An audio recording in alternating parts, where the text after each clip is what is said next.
Chapter 42. Circumcision, Trees, and Us. Leviticus 19, 23-25. And when ye shall come into the land, and shall have planted all manner of trees for food, then ye shall count the fruit thereof as uncircumcised. 3 years shall it be as uncircumcised unto you, it shall not be eaten of.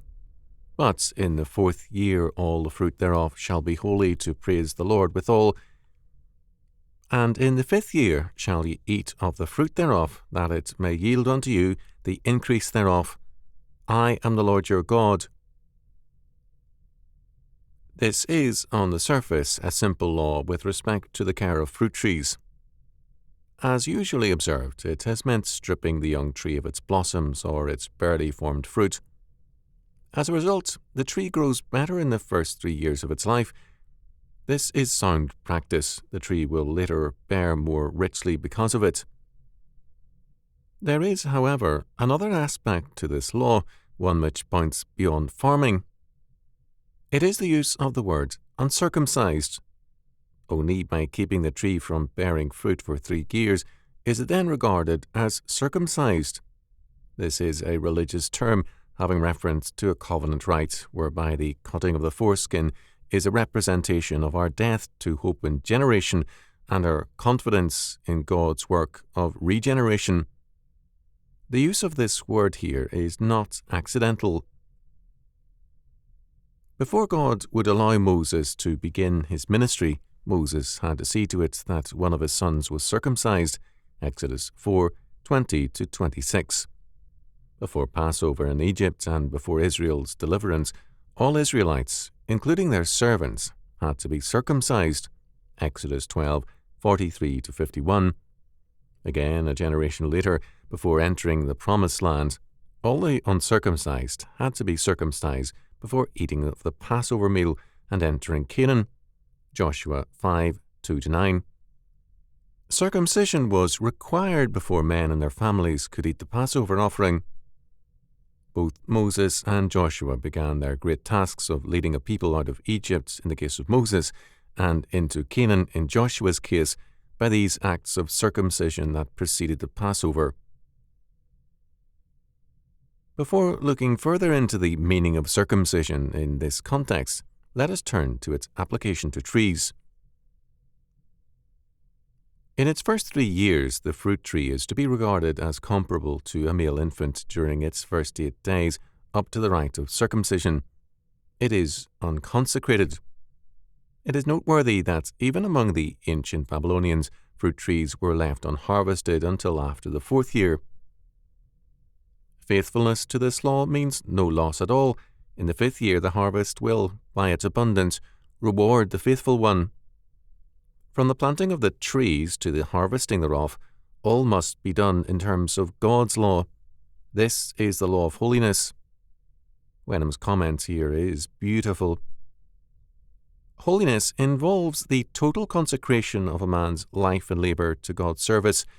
This was symbolized in the giving of 1 day and 7, and a tithe of all produce, and also in the dedication of the first fruits of agriculture. This principle covers not only crops, Exodus 23:19, Leviticus 23:10, Deuteronomy 26:1 following, but also animals, Exodus 34:19 and 20, Deuteronomy 15:19, and even children, Exodus 13:2, Numbers 8:16 following. By dedicating the first of everything to God, the man of the Old Covenant publicly acknowledged that all he had was from God, and he thanked him for his blessings. 1 Chronicles 29:14.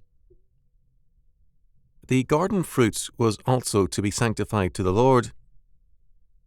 If the laws of holiness applied to fruit trees, how much more so to man, to us? When, after 3 years, the tree is harvested, the fruit, or the proceeds of its sale, must go to God. It teaches us, as in all analogous cases, that God is always to be served before ourselves. We should note that this law, like all God's laws, has benefits in every direction. We glorify God by our obedience. The fruit trees are stronger because they are allowed to give all their strength to growth for 3 years. Finally, the farmer receives a better harvest in due time. These verses, like so many others, are not immune to absurd interpretations. Peake held that the fruit during the first 3 years may have been left for the field spirits. In laws such as this, holiness is extended to the natural world, for holiness is a total concept. There is no sphere of creation which is excluded from its requirements. 4 times in Leviticus, 14:34, 19:23, 23:10, 25:2, as C.D. Ginsburg has noted, we are given laws looking ahead to the occupation of Canaan. The purpose of this particular law is to praise the Lord, verse 24, and the word translated as praise is derived from halal, as in hallelujah. It means to jubilate. God commands us because the earth is His and we are His. His laws are for our prosperity in Him and hence are to further our jubilation.